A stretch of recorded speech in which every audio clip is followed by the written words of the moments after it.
आज हम बात करने वाले हैं स्वर्गदूत एवं देवी देवताओं के विषय में।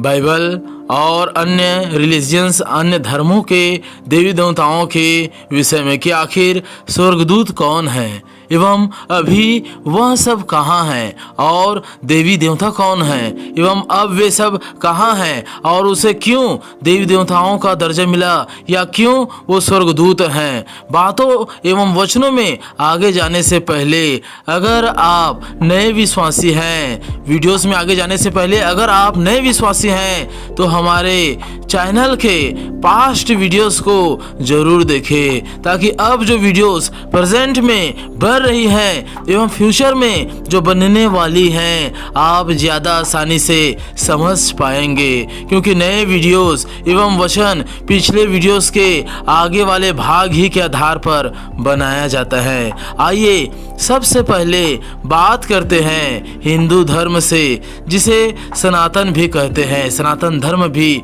कहा जाता है। शिव पुराण के अनुसार हम देखने वाले हैं, शिव पुराण के अनुसार आखिर त्रिदेव कहाँ से आए। जो तीन देवताओं को महत्व दिया जाता है, ब्रह्मा, विष्णु और महेश, यह तीनों कहाँ से आए।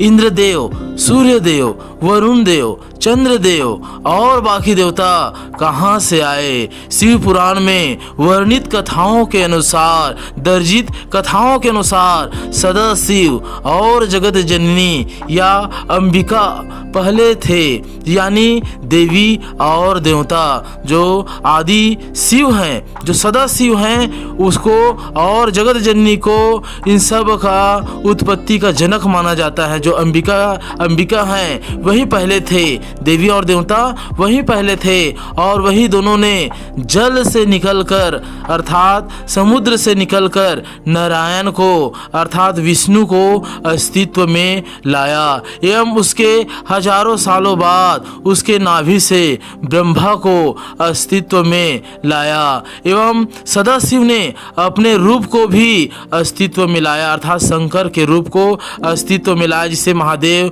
या शंकर या भोलेनाथ या शिव आदि नामों से जाना जाने लगा।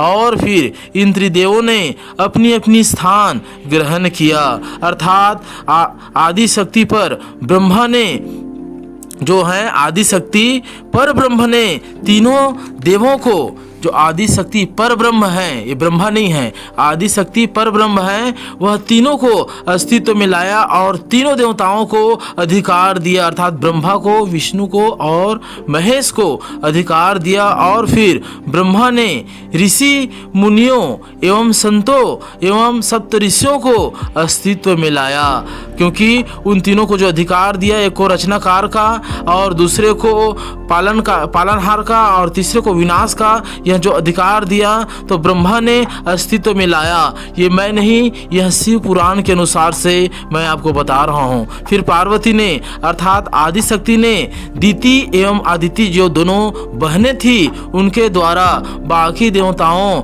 एवं राक्षसों को उत्पन्न किया, जैसे चंद्रदेव, सूर्यदेव, वरुण देव, इंद्रदेव और बाकी जितने देवताएं हैं, उन सब को दीति और आदिति दोनों बहनों के द्वारा उत्पन्न किया। और इन सब शिव पुराण एवं अन्य ग्रंथों के अनुसार हैं, जो अब तक चल रहा है। लेकिन हिंदू धर्म के बहुतायत कहानियां काल्पनिक होती हैं, जो मनगढ़ंत होती है, मनों के अनुसार बनाई जाती हैं, अर्थात लोगों को किस्से कहानियों में सुनाने के लिए अक्सर जो दादी दादा होते हैं अपने बच्चों को सुलाने के लिए या और भी कई तरीकाओं से, या फिर पैसों की लालच देकर, मतलब पैसों की लालच में कमाने के लिए कथा कहानियों को बहुतायत से बनाया जाता है। अब इसका मतलब यह नहीं कि सब घटनाएं काल्पनिक हैं, इसको हम बाइबल के आधार से समझने की कोशिश करते हैं, क्योंकि सब घटनाएं काल्पनिक नहीं हैं।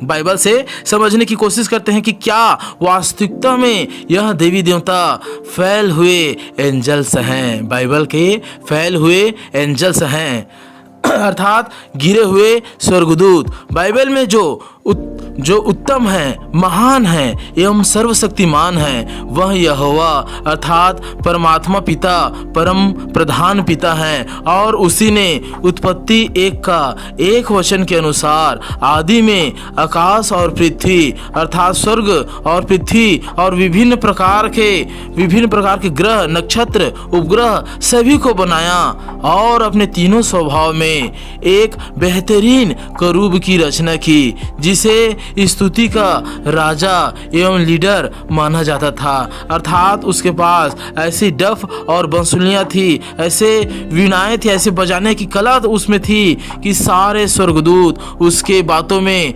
उसके स्वर को सुनने के लिए मोहित हो जाते थे। और वह इन सब का सम्राट जाना जाने लगा। बाइबल में आप अगर यहेजकेल और यशायाह अध्याय को पूरी अध्ययन से समझेंगे तब पता चलेगा कि वह प्रधान स्वर्गदूत घमंड करने लगा था, क्योंकि उसकी शक्ति बेशकीमती, बेशुमार थी और बुद्धि में उसके सामने सुपर कंप्यूटर भी जीरो होता। इतना वह बुद्धिमान प्राणी था। आपका जो सुपर कंप्यूटर है वह उसकी बुद्धि के सामने जीरो है, उसका कोई मूल्य नहीं है। इतना वो बुद्धिमान प्राणी था। अर्थात वह बेशकीमती डिजाइन था। जो परमेश्वर, जो त्रिएक परमेश्वर है, वो बेशकीमती डिजाइन को पूरे तरीके से बना दिया था। और उसी तरह 2 और स्वर्गदूत बनाए, आर्च एंजल्स अर्थात महास्वर्गदूत बनाए, जिसका नाम है माइकल एवं जिब्राइल,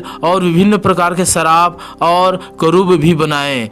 और ये सब जो हैं परमेश्वर के बहुमूल्य रचनाएं थी। और जो बेशकीमती था अर्थात जो करूब था, वह खुद को गॉड समझने लगा था, खुद को भगवान समझने लगा था। वो परमेश्वर की ओर से शक्तियां, सामर्थ्य और बुद्धि, प्रवीणता और धन पाया करता था, लेकिन वो दूसरों को नहीं देता था, दूसरों स्वर्गदूतों से छल करता था। और उस समय और भी जो बने होंगे, जो लोग क्रिएचर रहे होंगे, उन सब से वो छल करता था। अरबों साल पहले जब परमेश्वर को उनके बातों का, जो परमेश्वर को उनके बदलते आदत एवं उनके कर्म बुरे नजर आने लगे, उनके स्वभाव के बारे में जब उन्हें पता चला, तब उसे अपने स्वर्गदूतों के द्वारा स्वर्ग से गिरा दिया गया, क्योंकि उसके भरमाने से बहुत से स्वर्गदूत फंस गए थे और छल में शामिल हो गए थे। परिणाम वही हुआ जो यशायाह 14 का 12 वचन में लिखा हुआ है,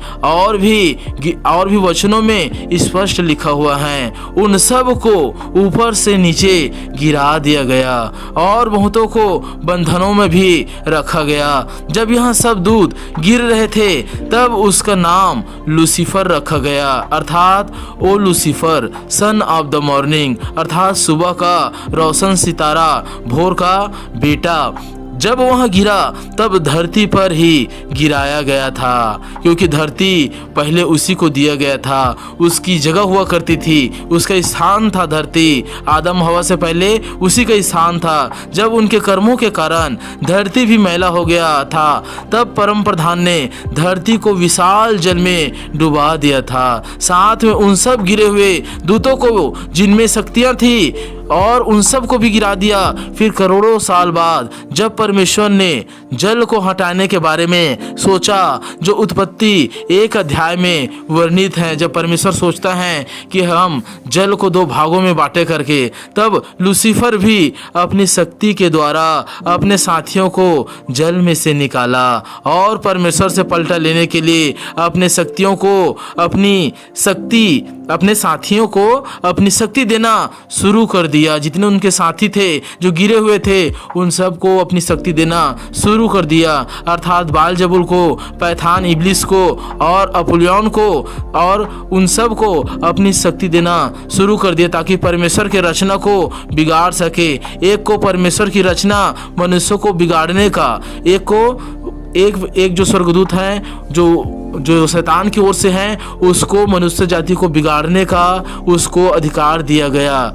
और जितनी परमेश्वर की रचना है उसको बिगाड़ने का आप ध्यान से समझिएगा कि हिंदू धर्म में कौन से अधिकार त्रिदेव को मिला है, और इन 3 बालजबूल, पैथान इब्लिस को और जो है अपुल्योन को कौन सा अधिकार शैतान दे रहा है, लूसीफर दे रहा है। तो लूसीफर ने एक को सृष्टि के परमेश्वर द्वारा रचना गया मनुष्य जीव जंतु को मिटाने का अधिकार दिया गया, और दूसरे को बीमारी और भूखमरी लाने का, दूसरे को जिसे पालनहारता बोलते हैं उसको अधिकार दिया गया कि वो क्या करे, बीमारी और भूखमरी लाए। और तीसरे को अधिकार दिया कि वो धरती पर मृत्यु लाने का और बाकी लोगों को मारने का अधिकार दिया गया। तीसरे को सबको मिटाने का अधिकार दिया गया और बाकी दूतों को भी यही सब पूरे तरीके से अधिकार दिए। अब समझने वाली बात यह है कि जितने को जो सदस्य हैं और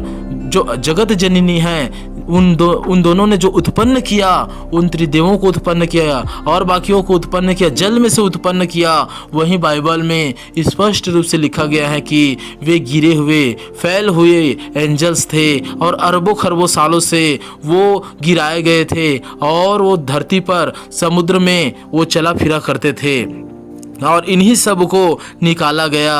और जितने जो हजारों और लाखों के तादाद में जो स्वर्गदूत ऊपर से गिराए गए थे, वह सब रूप बदल कर और पूरे तरीके से उनके अंदर ऐसी शक्तियां थी कि वो रूप बदल सकते थे, अपने आकार बदल सकते थे और कोई ढांचे में वो ढल सकते थे।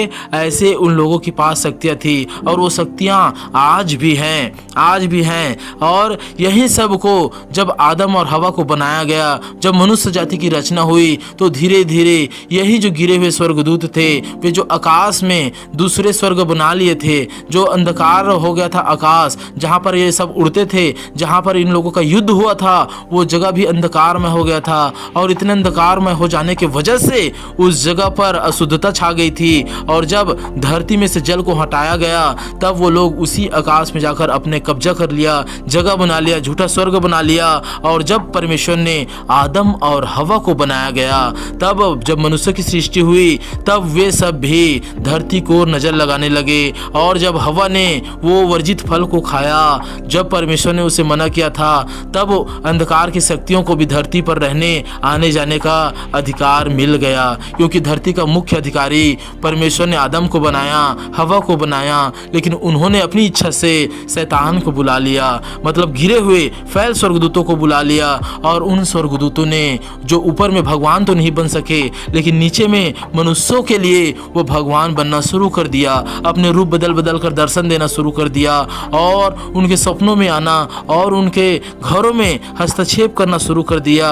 और वो फिर धीरे धीरे करके जो आदम हवा के संतान थे वे सब भटकते गए, पाप करते गए और उनकी मूर्ति बनाने लग गए, उनकी प्रतिमा बनाने लग गए और वे सब उनको गॉड कहना शुरू कर दिया, भगवान कहना शुरू कर दिया और परमेश्वर बना लिए। और जगह जगह जीव जंतुओं की पूजा करने लगे, जानवरों की पूजा करने लगे और ऐसे जाति पे जाति और समाज पे समाज बढ़ते चले गए। और जितने फैल हुए एंजल्स थे जो पूरे तरीके से गिरे हुए थे, वे सब अपने आप को देवी और देवता बना लिए और तमाम मनुष्यों को जाति में, धर्म में, समाज में बांट दिए और मनुष्य को, जाति जाति को, भाई भाई को लड़वा दिए। और आज तक यही चलते आ रहा है, क्योंकि मनुष्य ये नहीं समझ पा रहा है कि हमारा परमात्मा, परम प्रधान केवल एक परमेश्वर है, सभी नहीं हैं। क्योंकि एक मनुष्य के जैसे आप समझने की कोशिश करेंगे,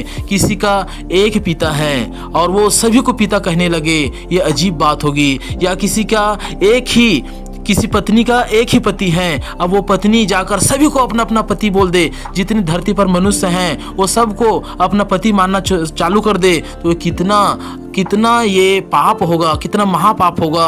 उसी प्रकार हमारा एक ही परम प्रधान परमेश्वर है और एक ही हमारा पिता है। और हम अगर सबको पिता कहें तो ये व्यभिचार में गिना जाता है। बाइबल इसे व्यभिचार कहता है। मूर्त के आगे झुकना, मूर्त को दंडवत करना, उसकी उपासना करना और उसको अपने घर में रखना, ये व्यभिचार में गिना जाता है। और परमेश्वर ने कहा कि व्यभिचार के जो करते हैं, जो मूर्त के सामने झुकते उसे दंडवत करते हैं, वे स्वर्ग में कभी नहीं जा सकते और मेरा प्रेम उसको कभी एहसास नहीं होगा और वो कभी मुझे पा नहीं सकता करके। इसलिए आप निश्चय यह जाने होंगे कि जो फैल एंजल हैं, जो बाइबल में लिखा, जो कुरान में लिखा, जो फैल एंजल हैं वही हिंदू धर्म में गॉड के रूप में काम करते हैं और भी धर्मों में गॉड बनकर काम करते हैं और यही लोगों को भरमाते हैं और पूरा गुमराह कर दिए हैं और पूरा तरीके से लोग फंस चुके हैं। इसलिए आप जो निकलना चाहते हैं निकलिए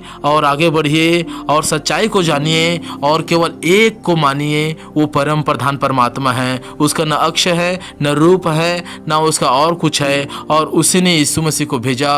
और जो साईं बाबा भी थे वही तरफ वो अपने इशारे को बताया कि सबका मालिक एक है, सब नहीं है, सब मालिक नहीं है। ये बातों में मत रहना कि सब मालिक हैं करके, सबका मालिक परम प्रधान यहोवा है और वही परमेश्वर है। प्रभु आप सबको सलामत रखे।